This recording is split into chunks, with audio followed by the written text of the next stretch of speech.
So here you are watching drug-induced sleep endoscopy with BIS monitoring in a 39-year-old male with history of snoring and choking and mouth breathing, as you can see here. His body mass index is 29, so he's a little overweight. You can see he's got a deviated septum on the left hand side and turbinate hypertrophy on the other, which is significant.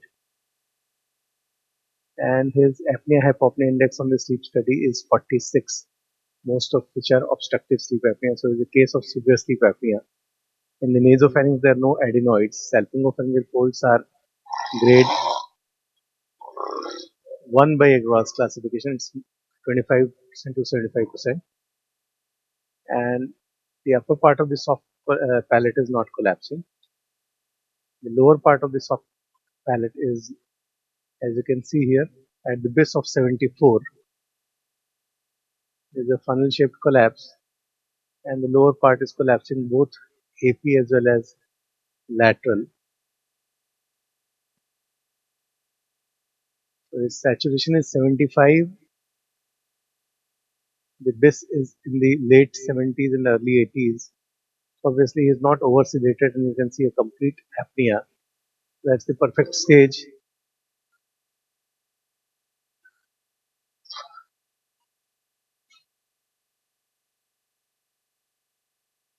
So I'm trying to look at the base tongue.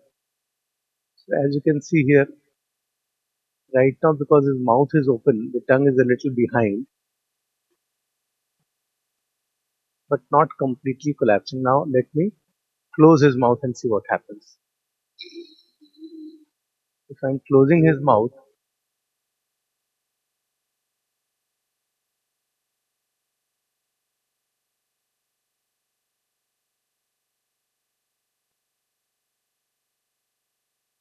the moment I close his mouth, the tongue further goes anterior. So the collapse improves, his saturation improves, his palatal collapse is also a little better, but not completely improved. It's still collapsing. So he is a habitual mouth breather because of the nose block. That's the point to emphasize. You can see with the closed mouth, his tongue is not a problem, but palate is still a problem.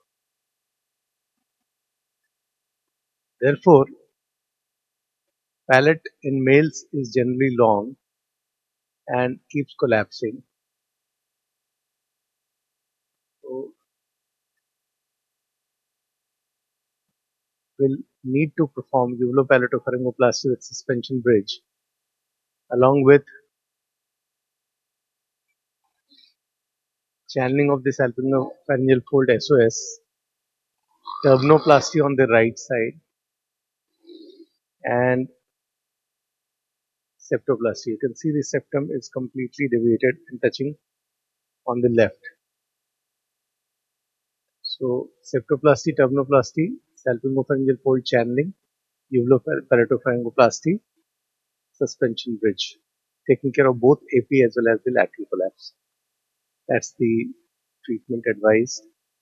Obviously, weight reduction, lifestyle changes, and CPAP use goes.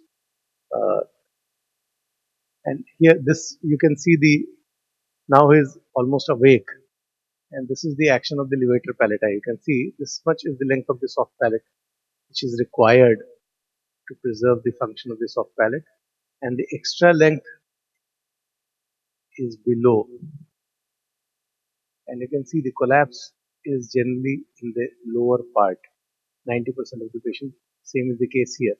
So the length which is required will be preserved. The extra length you can either sacrifice, you can trim, you can try to pull it forward, whatever you want to do. We perform the modified uvulopalatopharyngoplasty with suspension bridge, taking care of both AP as well as lateral. Thank you for watching.